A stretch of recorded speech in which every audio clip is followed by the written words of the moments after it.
Gonna just go through some news and notes, developments over the last week here, specifically the last few days. There's just a lot of things that have happened, none of which I wanted to spend an entire segment on. So I'm just going to kind of run through all of them and touch on all kinds of different things across the world of soccer. So here we go. Staying in the Premier League quickly, want to talk about the relegation battle. You had a couple key developments here at the bottom of the table. Tuesday, Leicester goes to Ellen Road, gets a point against Leeds. Good point for Leicester. Pretty good Leicester performance. It very easily could have been a win. Leeds also could have won a game they probably didn't deserve to. Patrick Bamford had something close to a sitter in the final minutes and put it wide. And Jamie Vardy got his one chance and he took it. That was the difference in the game. One team had a confident striker. One team had a striker who's really struggling for confidence right now. One team took their chance. One team didn't. And you combine that with Nottingham Forest getting a huge win today. And I'm becoming quite concerned for Leeds here. The remaining schedule is difficult. Leicester seem to be starting to pick things up. Nottingham Forest, like I said, massive win, huge confidence boost. So you're getting even closer to the relegation zone, and everybody else is kind of starting to separate themselves. You got Southampton at the bottom, you got Forest, you got Everton, you got Leicester, and you got Leeds. To me, those are the 5 teams in the thick of the relegation battle right now. Now, if somebody goes on a bad run, they could eventually, obviously, throw themselves back into the ring. But those are the 5 teams I'm looking at. And right now, my confidence level is higher in at least 2 of those teams than Leeds. There's time to turn this around, but they're just not creating very much. And who is your reliable person to take the chances you are creating? You want that chance falling to Patrick Bamford. Except you don't want that chance falling to Patrick Bamford. And for as bad as that second half went for them, those 2 points could be the difference between them getting relegated or not. That one moment. Because your striker is just not in good form right now. And he has turned back into the Patrick Bamford who has really struggled to stay healthy and score goals in the Premier League. It seemed like he had put the goal-scoring thing behind him when he was so good when they came up. And it's not happening for him right now. That scares me. With Leicester starting to figure things out under Dean Smith, Nottingham Forest has the talent. They're not going to go away. Sean Dyche is going to keep Everton somewhat organized at least. If you ask me right now, if I had to predict, Leeds are going down. Again, there's still time, but those 2 games really did kind of change the complexion, and Forest is the big winner here. But the one team that didn't benefit from either of those results was Leeds. Jumping over to Italy, Coppa Italia semi-final leg 2. Inter Milan defeat Juventus, get an early goal to win on aggregate. There isn't all that much to say about the game itself. Inter were really good. Juventus were not. They were absolutely deserving winners. It just is fascinating to me. This is really what I wanted to talk about. That as bad as they have been in Serie A, and it's seemingly every week it's less likely they're going to qualify for the Champions League through their league finish. Here they are, back in the Coppa Italia final, in the Champions League semifinals, against a team that has also struggled domestically, that's also an Italian team, that you're playing a derby, they can absolutely reach the Champions League final, right? It's not even like they're this massive underdog in the semis. You could even argue they should be the favorite. So we're talking about a world in which they failed to qualify for the Champions League, but probably win the Coppa Italia and could very well also get to a Champions League final, and who knows what happens if you get to the final. It just blows my mind. What is happening with these Milan clubs just isn't getting talked enough about. So I wanted to bring it up here because they have struggled mightily domestically. And specifically in the league, because Inter are doing just fine in the Coppa Italia. And they're probably going to get Fiorentina in the final, which sets up a really interesting dynamic because Fiorentina have really picked things up in the last few months. It was a disastrous beginning, and now they are really starting to fly, all kinds of confidence. They got a good draw in the semis. Looks like they're going to take care of that to get to the final. So that should be a really interesting setup where Inter are the favorites, but you're playing a team full of confidence in really good form. Hypothetically, assuming something bizarre doesn't happen in that second leg. And for Juventus, this is another opportunity to qualify for Europe gone, but right now they're in a Champions League spot because right now their 15-point deduction is overturned, so that's a little bit less of a concern. They also just weren't good in this game. Got to give Inter credit. You watch games like this with Inter, and you just wonder, and not that they've been terrific from start to finish in the Champions League, but you just wonder how they don't take care of business in Serie A more. It is a very strange part of the way this season is unfolding in Italy. Jumping back to England for a minute here, Burnley already clinched promotion. Now they have also won the championship. Sheffield United also clinched promotion. So you've got two recent Premier League teams coming back up next season. Now we wait for the jumbled mess of all of these teams trying to get themselves into the promotion playoff. That's kind of the storyline in the championship moving forward here. But I do want to take a minute to talk about Burnley because I really haven't gotten the opportunity yet. First, Vincent Kompany has done a tremendous job. Vincent Kompany has done exactly what you would expect Vincent Kompany to do. He was made to be a manager, and you can see it in the results, what he's done with this team. And not only has he just steadied a ship that was sinking, at least to a certain degree. You can argue whether keeping Dyche would have saved him or not, but Burnley were clearly on a downward trajectory, and he has completely changed that.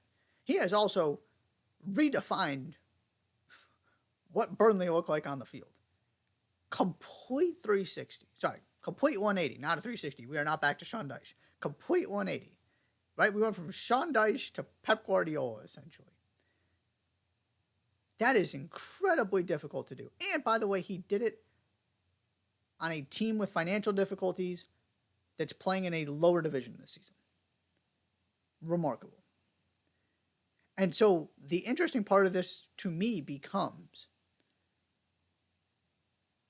I will always like the chances of the defensively sound teams that get promoted more than the really exciting ones that score a bunch of goals. I just feel like historically your defense translates better than your attack when you're up at that next level. Now, the team that specifically is challenging this notion right now is Fulham. Because Fulham were essentially what Burnley are this season, last season. Mitrovic scored a bazillion goals. They were terrific to watch. And they came up, and it hasn't looked the same. But obviously, they've had a very, very good season. They got it to translate. Can Burnley do the same thing? I am fascinated to find that out because I will always defend the defensive style and the conservative approach when it comes to trying to keep your team in the Premier League. And that is not who Burnley are anymore. And then the other part of this is Vincent Kompany there next season? You're seeing him linked with the Spurs job, for example. Does he feel like this is unfinished business? Does anybody actually offer him a job he would jump at? Does he stay at Burnley until hypothetically he's Pep Guardiola's successor? What does his managerial trajectory look like? Because he's been awfully impressive. And you look at, you know, some of these other guys kind of in his managerial class, if you will. Lampard, never done anything like this. Yes, he had one pretty good season at Chelsea. But since then, his reputation has just basically gone downward. Just every game every game Aston Villa play after Steven Gerrard makes him look worse. That with what Unai Emery's doing with that club. They're going to be in Europe next season. There's still a chance they make the Champions League. I don't think it's going to happen, but that's where we are.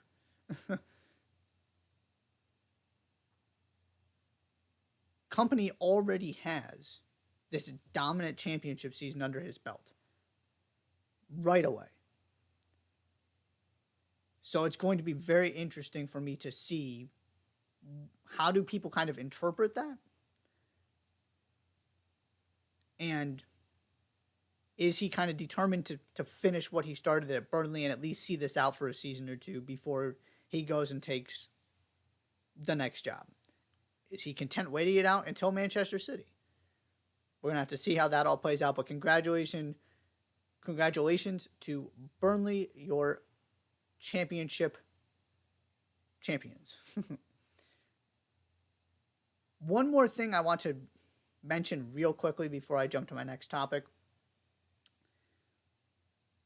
Valentin Castellanos, formerly of NYCFC, I guess technically still of NYCFC, scored 4 goals on Real Madrid. If you want to criticize Barcelona for the way this season is ending, fine.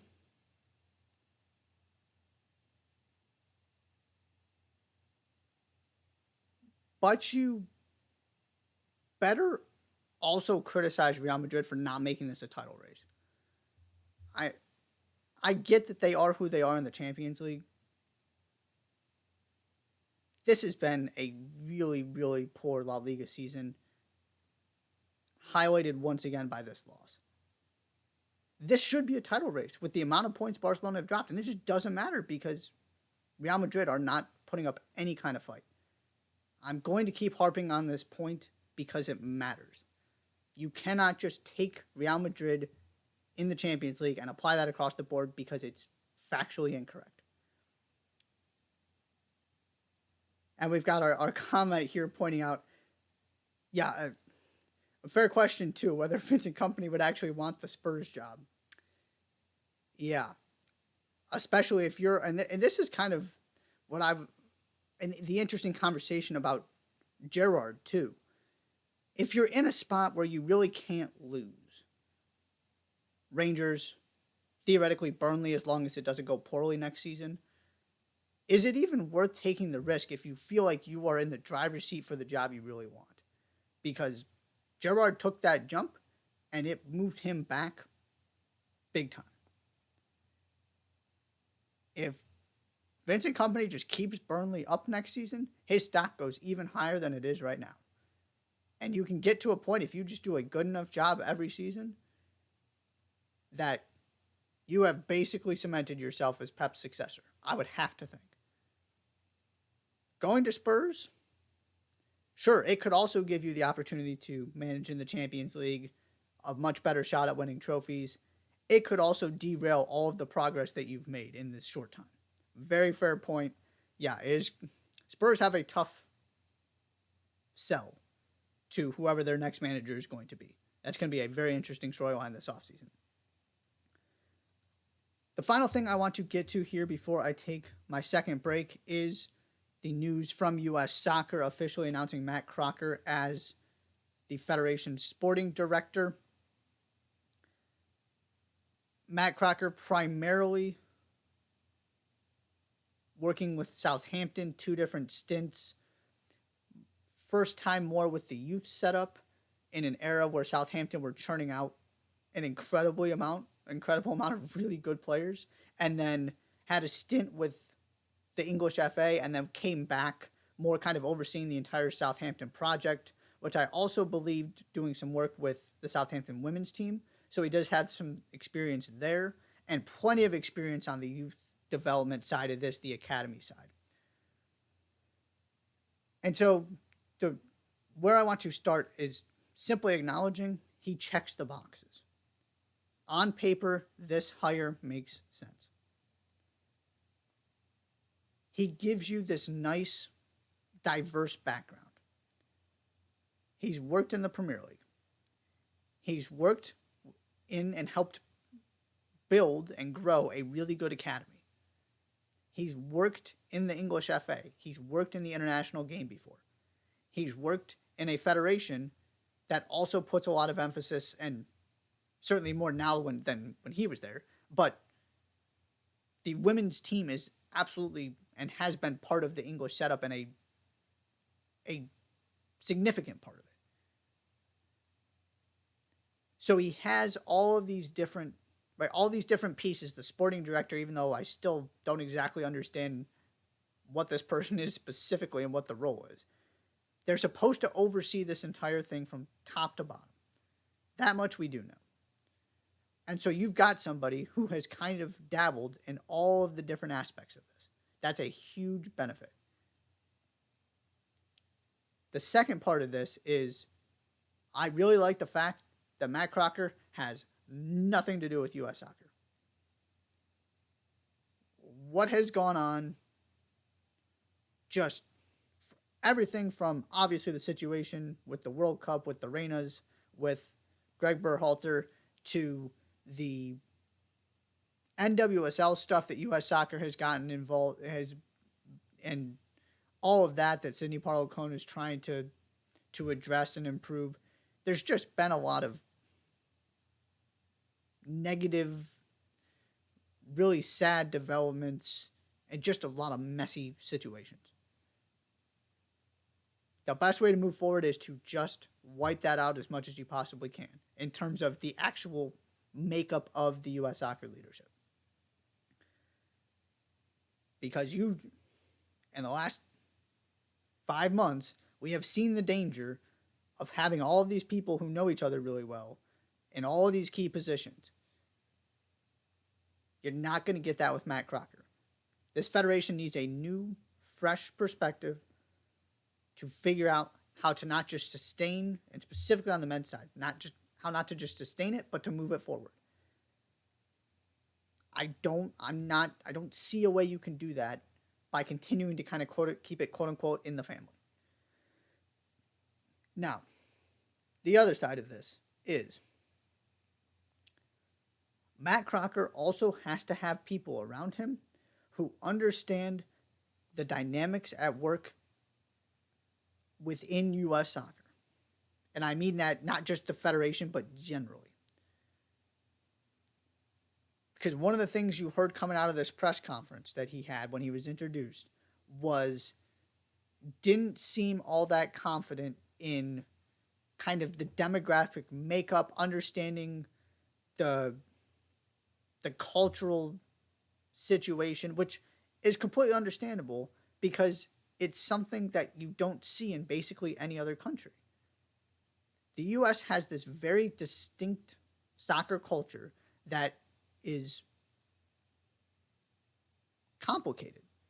It's not necessarily bad. It's not a criticism. You just have to understand you've got all kinds of different people making up this U.S. soccer fan base, your talent pool, all of it. And you got to understand how to maximize that and how to make that a good thing. It's a different world than you're coming from England. And that's okay as long as there are also people who can educate him on that stuff. And I don't think he's trying to hide from it or pretend like he doesn't, I think he even acknowledged he needs to learn more about this, and that's fine. He's not supposed to have it all figured out. This is the very beginning. But he's got to have people around him he's listening to and he's trusting that can help him with that part of this. That is my one concern here. It's not him specifically. It's just the price you pay for not keeping it within this U.S. soccer family is most of the person you bring in is probably not going to have experience in this area. And it is very specific to the United States and to this setup. There is no way to kind of gain that experience somewhere else. And so if you haven't lived it, you've got to be aware of that, because that is one of the biggest things moving forward, just as a general question, is how does U.S. soccer do a better job maximizing everything at its disposal? Doing a better job finding players. Doing a better job creating home field advantage. Doing a better job building relationships. All of this stuff. Just making this feel even more like it is a team, an entity for everybody in this country. It's a unique challenge that you just have to be aware of. It's not a bad thing. It's just it's not good or bad. It's just different. Can you find a way to maximize it rather than making it a detriment? That is the one downside that I wanted to highlight. And then the final part of this is Matt Crocker comes from Southampton. Southampton were just reportedly in negotiations with Jesse Marsch, and Jesse Marsch chose not to agree to a contract. There were reports it was a short-term deal. The specifics are not important for the point I am making here. Obviously, the first big job Matt Crocker has is to hire a men's national team coach.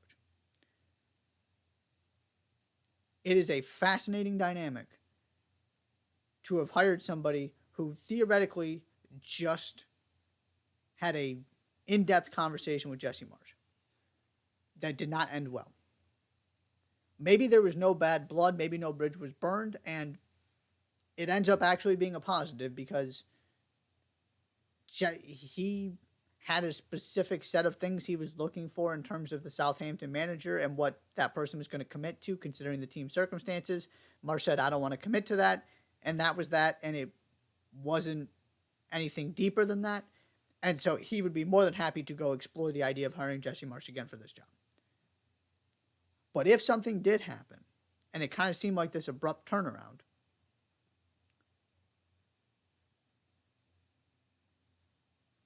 that is a very interesting part of this. Is there any tension? Because these two people need to work well together, obviously. Especially if you have even highlighted this role maybe even a little bit more than when Ernie Stewart had it. This is the person calling the shots. And so we might, as this coaching search gets started, we might learn a little bit about what his relationship with Jesse Marsch is and what his thoughts about Jesse Marsch are by the names that we start hearing. Is he one of the big-time candidates that they're going after, one of the favorites, one of the names that keeps popping up? Or do we not hear very much about Jesse Marsch in the U.S. men's national team?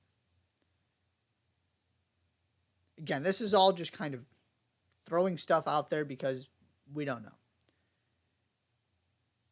And it'll be interesting to see kind of how Matt Crocker approaches this from a MLS versus rest of world standpoint.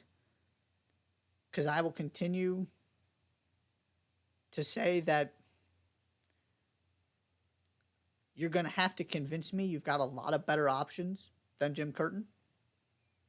Do I believe Jesse Marsch is one of those options? Yes. Specifically because Jim Curtin would then come join his staff if he's true to his word. And there certainly are, I'm not saying Jim Curtin should have this job. But you're going to have to convince me if you're going to bring in somebody who doesn't, you already have a sporting director who is not familiar with this talent pool. If you're bringing a coach in who isn't either, there needs to be a reason. And there could be a very good one. It's just creating all kinds of different possibilities, and the path forward just doesn't seem as clear now that you know somebody, the person in charge is not a U.S. soccer person. And again, I'm all for that. To me, that is a good thing, not a bad thing. But it seems much easier to go hire Jesse Marsh or to go hire Jim Curtin when Ernie Stewart's in charge. And, Ernie Stewart used to be Jim Curtin's boss. And Ernie Stewart obviously knows Jesse Marsh, and Jesse Marsh knows Brian McBride, and all of that kind of stuff. Now that you have completely cut those people off from this process, and you didn't go hire somebody like Oguchi Onweyu, who played for Jim Curtin, you hired somebody completely outside. It's just going to be I'm really curious to see what kind of names we start hearing about and what kind of value Matt Crocker puts on the sort of internal knowledge aspect of this. Is he happy to just trust his judgment and kind of take an objective view of everything? Or is he going to place a lot of value, like the Federation has in the past, and for good reason, on people who know MLS, people who know this talent pool? Is that going to be more or less a factor in the consideration for a coach, or is it going to be about the same? We just don't know the answer to that question. That's something I started thinking about here is now that we know the background, the resume of the person making this decision, we can start kind of comparing that to previous people in these kind of positions and look at where the differences may lie. Or it might be the same story and we hear a lot about Jesse Marsh and somebody who knows knows MLS, has coached some of these players, worked within the league, worked within U.S. Soccer, something like that, ends up being the coach. We're just going to have to wait and see on that. But Matt Crocker is your sporting director. Overall, I'm all for this.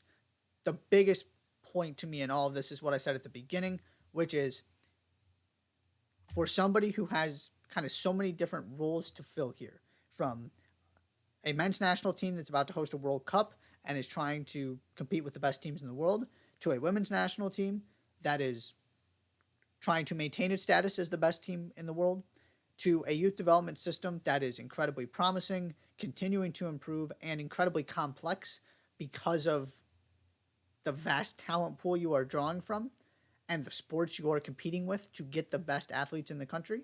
There's just a lot going on here. And Matt Crocker has kind of seen a little bit of everything in his career, and I really like that. And I like the fact that he doesn't have any attachment to any of the stuff that's gone on, so U.S. Soccer can just move forward, and the first step in that process is going to be figuring out who your men's national team manager is.